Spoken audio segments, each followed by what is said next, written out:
हाल ही में वर्ष 2026 में सिखों के नवे गुरु गुरु तेग बहादुर जी द्वारा हस्तलिखित गुरु ग्रंथ साहिब की एक प्राचीन पांडुलिपि प्राप्त हुई है, जो लगभग 350 वर्ष पुरानी है।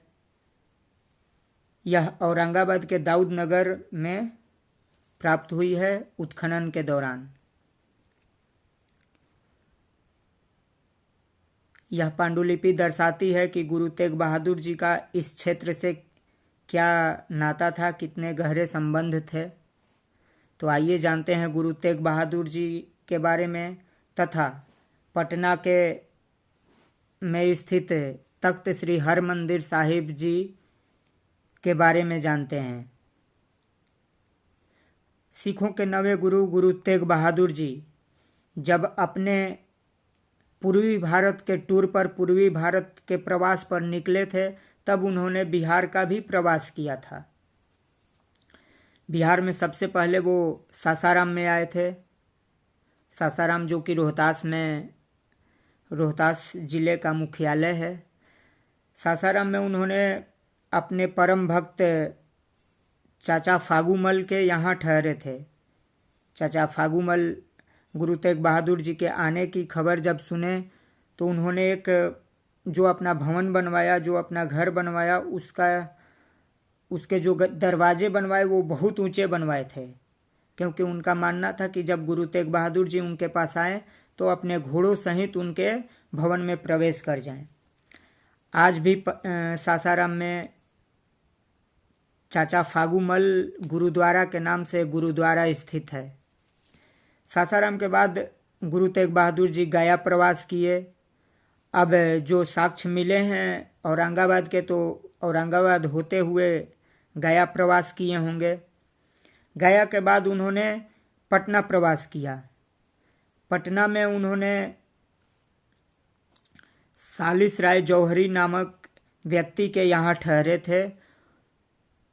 उनके इस प्रवास के दौरान उनकी जो पत्नी गुजरी देवी थी वो गर्भवती थी, और गुरु तेग बहादुर जी जब पूर्वी प्रवास के लिए निकले थे तो उनके साथ उनके सगे संबंधी घर वाले भी थे।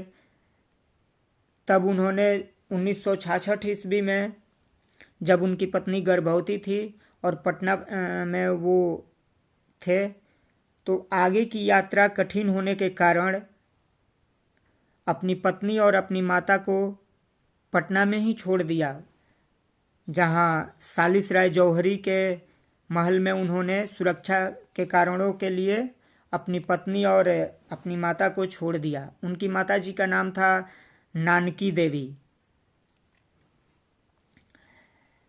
गुरु तेग बहादुर जी इसके बाद बंगाल गए, फिर असम गए, और असम से जब लौटे तो 22 दिसंबर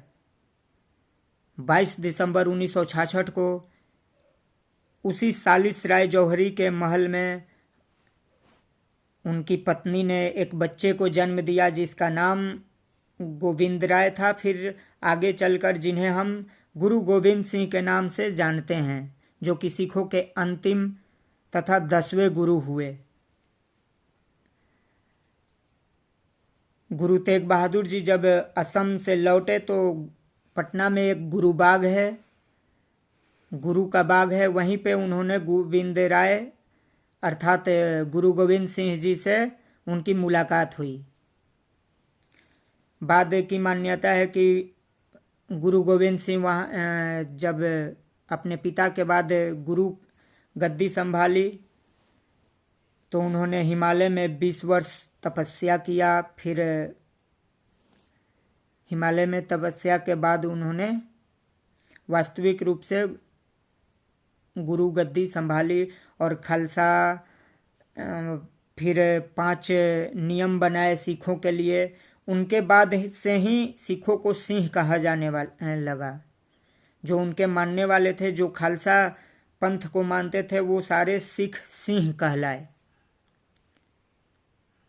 उन्होंने कड़ा, कंघी, कृपाण, पगड़ी आदि को जरूरी मैंडेटरी किया। एक प्रसंग है, एक कहानी है कि जब कश्मीरी पंडितों को औरंगजेब मुसलमान बना रहा था, तब कश्मीरी पंडित गुरु तेग बहादुर जी के यहाँ अपनी सुरक्षा के लिए गए थे। तो गुरु तेग बहादुर जी पंडितों की असुरक्षा को देखकर और ऐसी स्थिति को देखकर चिंतित थे। तब लगभग 9 साल के बच्चे थे गुरु गोविंद सिंह।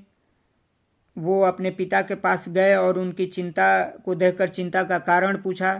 तो उनके पिता ने बताया, गुरु तेग बहादुर जी ने बताया कि पंडितों की समस्या है, पंडितों को बनाया जा रहा है मुसलमान औरंगजेब के द्वारा। तब गुरु गोविंद सिंह ने इसका कारण पूछा, उपाय पूछा। तो गुरु तेग बहादुर जी ने कहा कि इसका एक ही उपाय है कि कोई धर्मात्मा उस औरंगजेब की ऐसे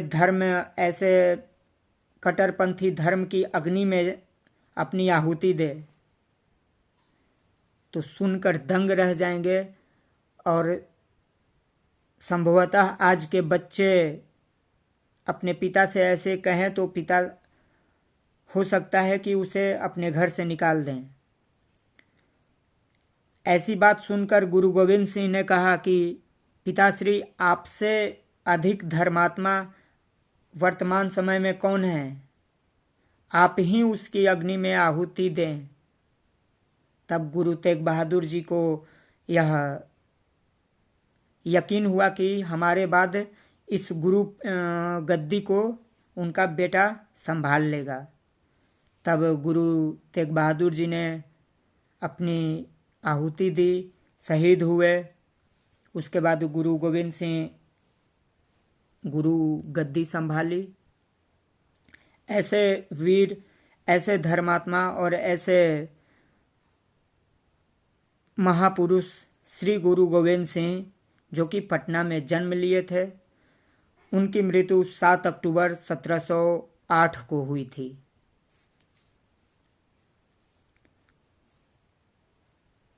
तख्त श्री हरमंदिर साहिब उसी सालिस राय जौहरी के महल का नाम आगे चल के पड़ा था, तख्त श्री हरमंदिर साहिब, जो कि आज भव्य स्थिति में पटना में स्थित है। उसे संवारा गया, सजाया गया।